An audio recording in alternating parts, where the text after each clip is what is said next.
Feeling bloated, sluggish, or constipated? Don't worry, nature has powerful foods that can help you get things moving smoothly again. Leafy greens like spinach and kale are rich in fiber and magnesium, nutrients that keep your digestion running smoothly.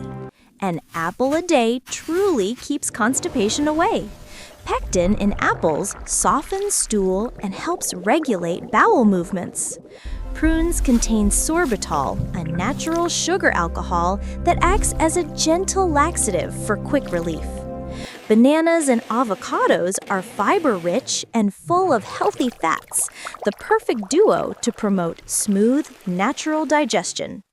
Sweet potatoes and whole grains provide complex carbs and fiber that support healthy, regular bowel movements.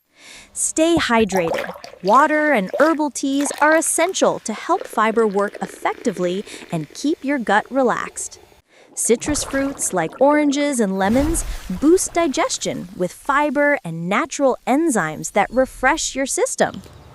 Combine these foods with daily movement and hydration, and you'll enjoy a happier, healthier digestive system. Eat smart, live strong, and let your food be your natural remedy for constipation relief. Don't forget to like, share, and subscribe for more wellness tips.